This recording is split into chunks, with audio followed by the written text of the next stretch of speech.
In the time before roads cut through forests, when spirits walked freely between worlds, there lived a farmer named Olurombi. He worked his lands from sunrise to sunset. His back was strong, but his heart was heavy. For years, he and his wife had prayed for a child. Years of hoping, years of disappointment. Their home echoed with silence. In the Yoruba land, a home without children was a home without future, without legacy, without purpose. Olurombi grew desperate. One day, while clearing the far edge of his farm, Olurombi ventured deeper into the forest than he ever had before. There, at the base of the ancient Iroko tree, a tree older than memory, he heard a voice. Olurombi, Olurombi. The voice came from everywhere and nowhere, from the earth and the sky. A figure emerged from the trunk of the tree, neither fully human nor fully spirit. Eyes that held centuries, a presence that made the earth shimmer. The forest spirit, Iroko. I know your sorrow, the spirit said. I hear your prayers every night. I can give you what you seek. Olurombi fell on his knees. Please, I will give anything. The spirit's eyes glared. Anything is a dangerous promise, farmer. I mean it. Olurombi pleaded. A child, that's all I ask. The spirit circled him slowly, considering. Very well. I will bless you with a child, a daughter, a beautiful and bright daughter. She will bring you joy and bring prosperity to your land. Olurombi's heart leaped. But the spirit continued, and the forest seemed to hold its breath. When she reaches womanhood, when she is of the age to marry, you must return her to me. She belongs to the forest.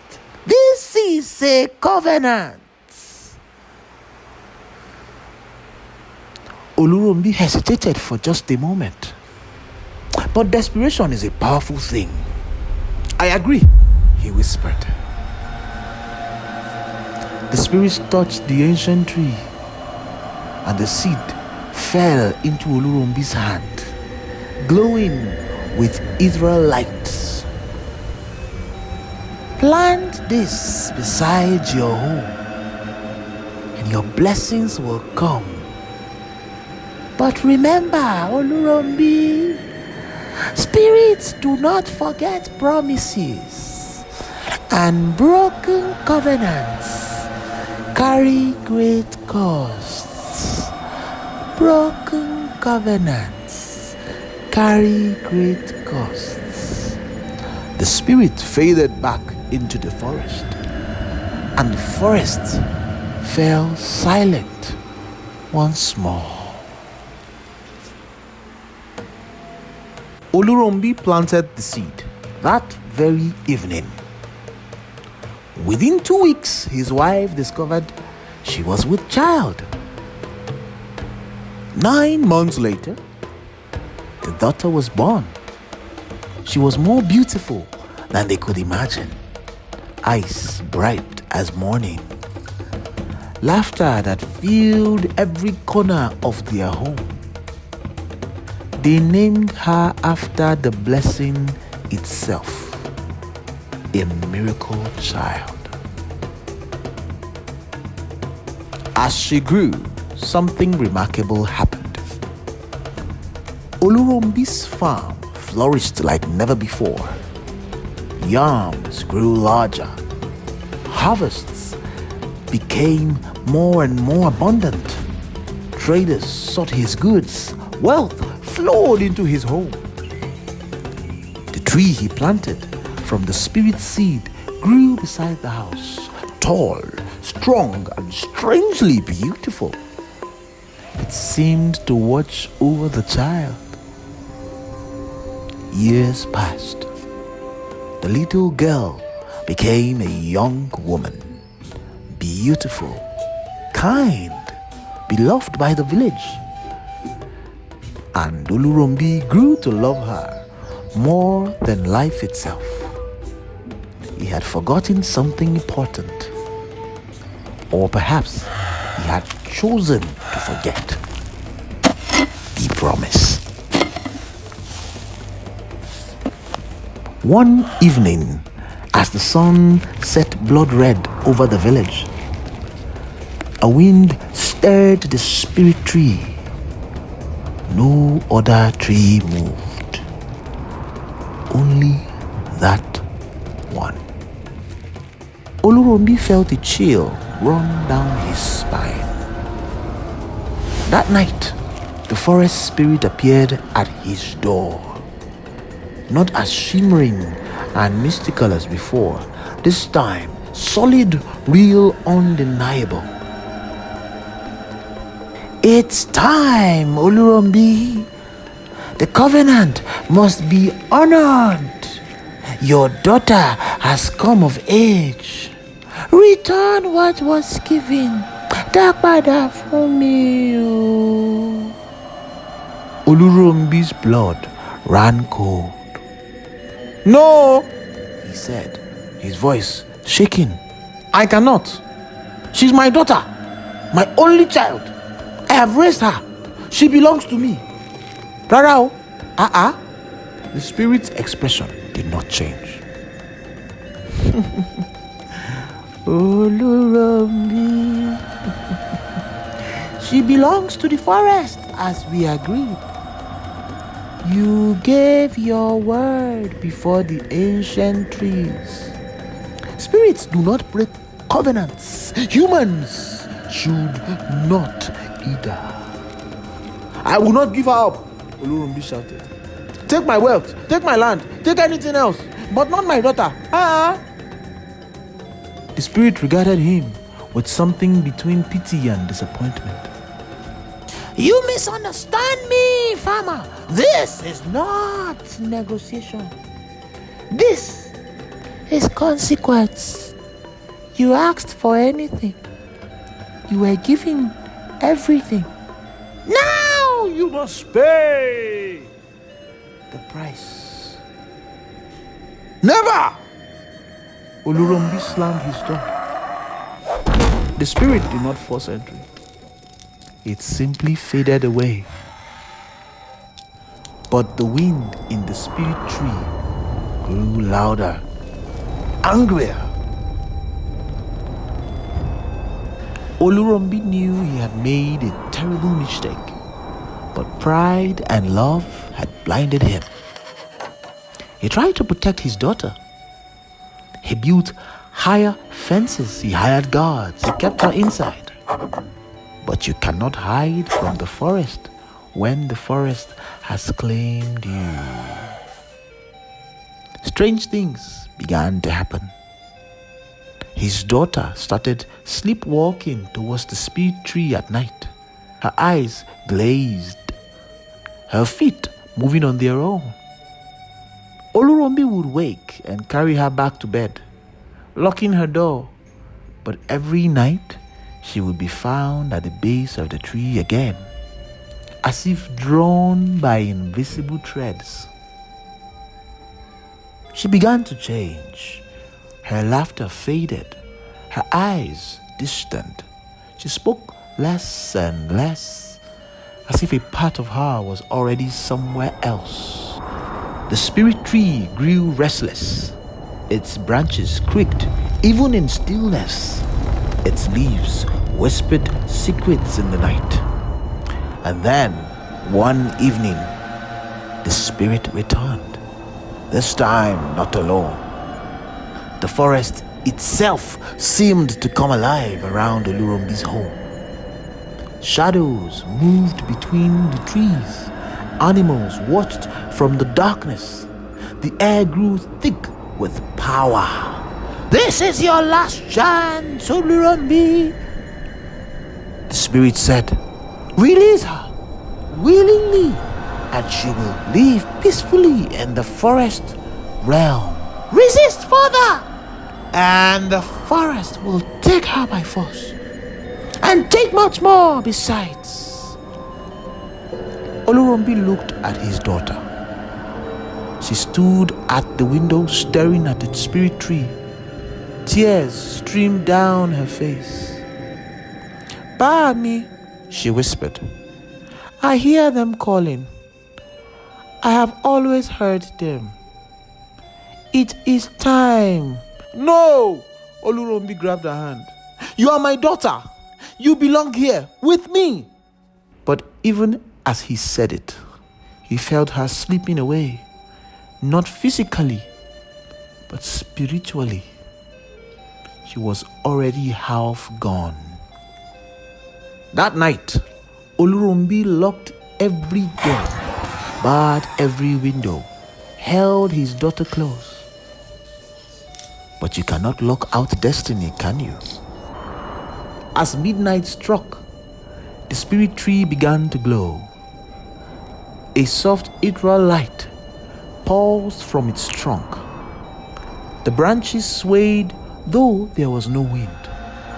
And then the forest sang. A haunting melody, beautiful and terrifying, filled with air. Every tree, every leaf, every living thing in the forest sang the same song. It was calling.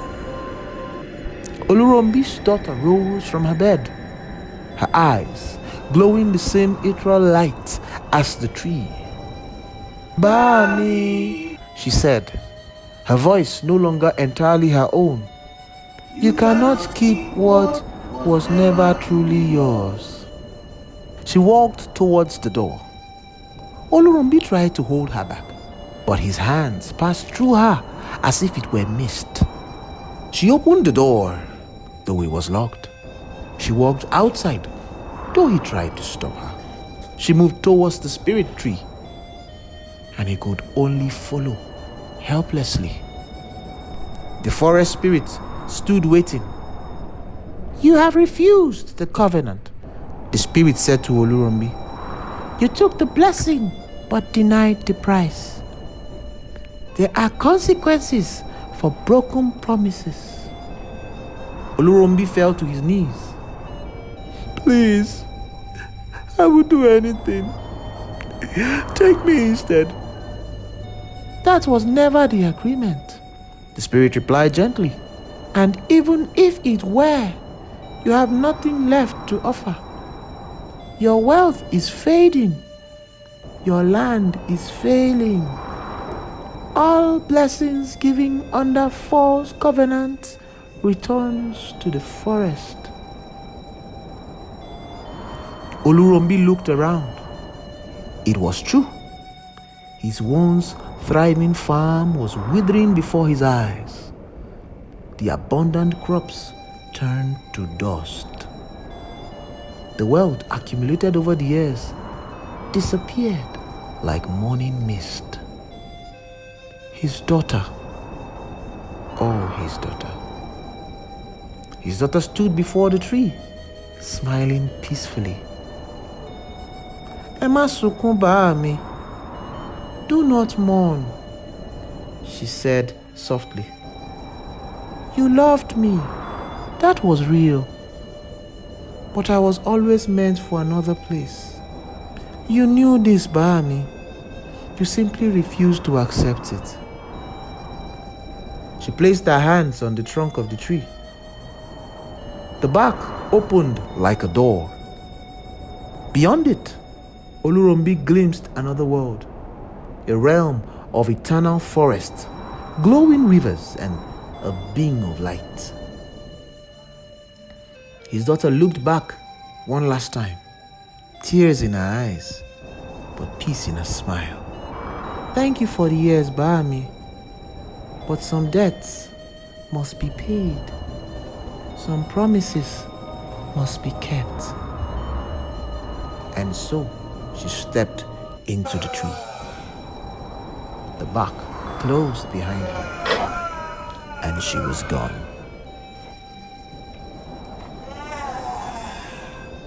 Olurombi collapsed at the base of the tree, weeping.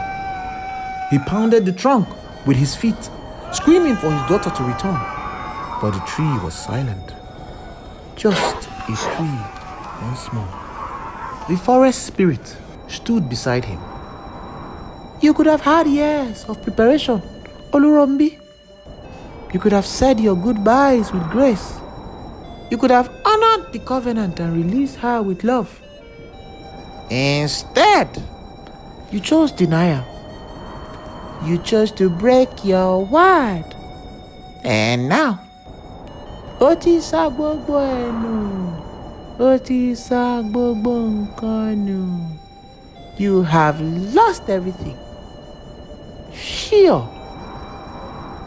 "Why?" Olurombi sobbed. "Why give me such cruel choice?" "This choice was never cruel," the spirit replied. "Many in your village would have made the same bargain and honored it. They would have cherished every moment, knowing the time was borrowed. They would have prepared their hearts. They would have let go with gratitude for the years they were given. But Shoriwa, you, Olurombi, you convinced yourself the promise did not matter. Ireo." The spirit began to fade. "Your daughter lives peacefully now, in a realm where she belongs. She will not age and she will not suffer. She is home. But you broke your word, and you must live with the weight of what you lost. Not because it was taken, but because you refused to honor what you agreed to give." Oh. Ireo. The spirit disappeared. Olurombi remained at the base of the tree until dawn. When he finally returned to his home, it was poor once again. The prosperity was gone. His wife wept for their daughter. And Olurombi understood, too late though, the lesson he should have learned from the beginning. When you make a promise, especially to powers beyond yourself, you must honor it.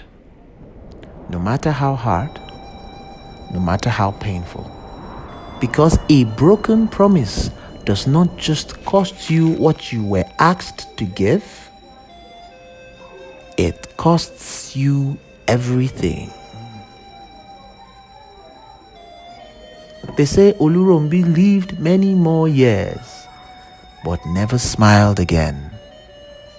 The spirit tree remained beside his home, a constant reminder of the daughter he loved and the covenant he broke.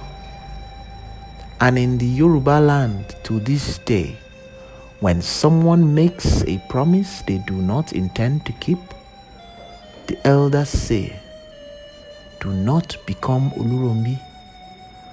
Honor your word or lose more than you can bear. For the forest remembers, and broken promises carry the heaviest cost. Until next time.